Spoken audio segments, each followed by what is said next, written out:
Bonjour à toutes et à tous, vous êtes sur RCF Limousin pour la chronique Europe. Pour cette chronique de rentrée pour la Maison de l'Europe Centre Europe Direct Limousin, nous allons discuter des Journées européennes du patrimoine qui se dérouleront du 15 au 16 septembre prochain.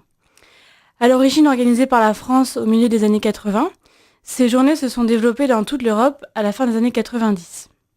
Aujourd'hui, plus de 50 États européens participent à ces journées, dont les 28 pays de l'Union européenne. À l'occasion de ces journées, plus de 50 000 sites ouvrent leurs portes au grand public, attirant ainsi plus de 30 millions de citoyens européens. Afin de nous en dire davantage sur ce sujet, j'ai le plaisir d'accueillir Monsieur Pierre Houdeline, chargé de communication et de partenariat au Musée national Adrien Dubouchet, cité de la céramique de Limoges. Bonjour Monsieur Houdeline. Bonjour. Tout d'abord, pouvez-vous nous présenter rapidement ce qu'est le Musée national Adrien Dubouchet ? C'est peut-être le plus ancien musée de Limoges. Il a été créé en 1845 et à la base c'est un musée qui devait regrouper tous les arts du département, la peinture, la sculpture. Et puis en même temps, Croix à Limoges, c'est une industrie porcelainière. Elle va occuper jusqu'à 10 000 ouvriers et une section céramique va être ouverte dans le musée. Elle va prendre de plus en plus d'importance finalement. Et la ville de Limoges va mettre à la disposition de ce musée ne cesse de s'agrandir un ancien hôpital situé sur la place du Champ de Foire. Le musée est toujours ici d'ailleurs, l'ancienne place du Champ de Foire, aujourd'hui la place Winston Churchill.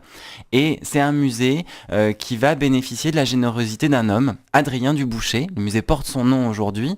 Et petit à petit, les collections céramiques prennent toujours plus d'importance. La porcelaine de Limoges rayonne dans le monde. Il faut un beau musée pour présenter cette porcelaine, mais aussi la replacer dans un contexte plus large, donc depuis l'Antiquité grecque jusqu'aux créations les plus récentes. Et finalement, c'est ce qui guide aujourd'hui le musée, c'est retracer toute l'histoire de la céramique depuis l'Antiquité jusqu'à nos jours et d'être toujours à la pointe dans ce qui se fait de mieux en céramique. D'accord. Donc on voit que le musée est un centre culturel majeur de Limoges. Est-ce que vous pouvez nous expliquer ce que sont les Journées européennes du patrimoine, puisque vous y participez, et quel est l'intérêt pour ces sites-là ?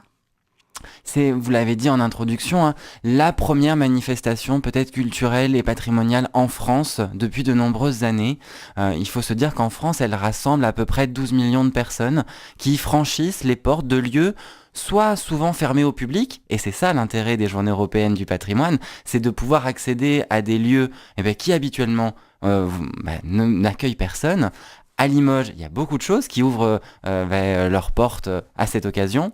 Pour le musée, c'est un petit peu différent. Les musées sont généralement ouverts largement, mais la mesure la plus importante qu'il faut retenir, c'est que pendant 2 jours, les musées sont gratuits. Et en l'occurrence, le musée national Adrien Dubouchet sera gratuit pendant les 2 jours. Ça, c'est vraiment la première mesure parce qu'elle permet finalement soit de venir découvrir sans contrainte financière, c'est aussi un enjeu important pour chacun, des lieux culturels, ou alors profiter pour venir redécouvrir une œuvre, un espace. C'est vraiment ça, c'est donner l'opportunité aux gens de franchir des portes le plus librement possible. Très bien.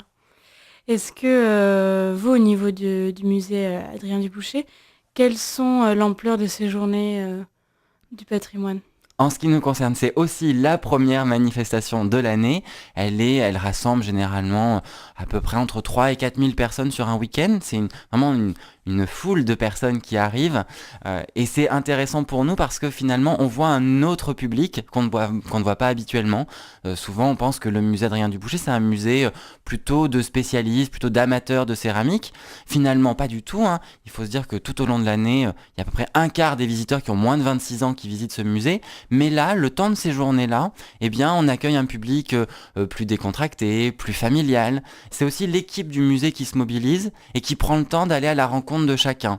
On est souvent accueilli par la directrice du musée. On peut voir des différents membres de l'équipe pour discuter sur une œuvre. Il y a toute une programmation finalement qui se met en place pour ce week-end. D'accord. Et justement, vous parlez de la programmation de ce week-end. Quelles sont les actions spécifiques que vous avez organisées et qui pourraient intéresser nos auditeurs ?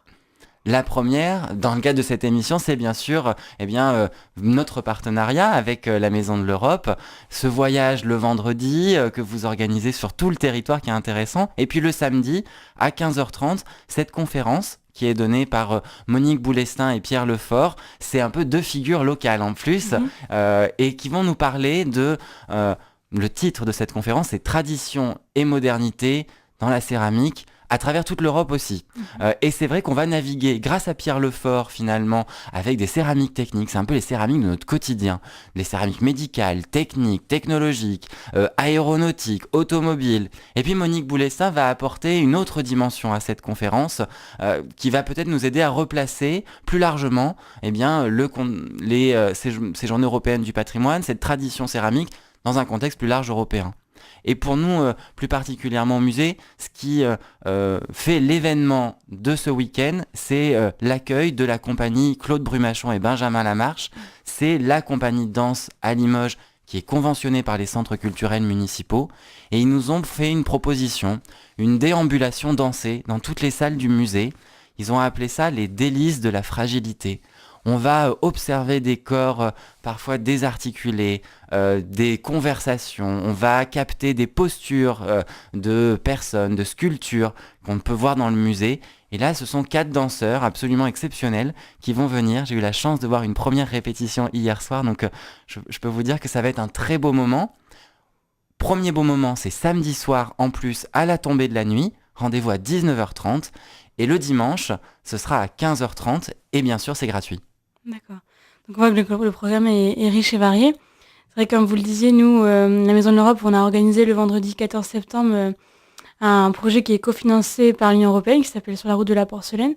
Donc on va des Carrières du Kaolin au Four des Cassots et on termine au musée Adrien Duboucher.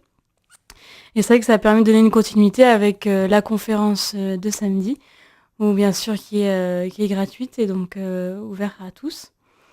Si nos éditeurs veulent plus d'informations, retrouver ces informations sur ces journées, où peuvent-ils se rendre ? Ils peuvent consulter bien sûr le site internet du musée, www.musée-adrienduboucher.fr. Et sinon, il ne faut jamais hésiter à appeler.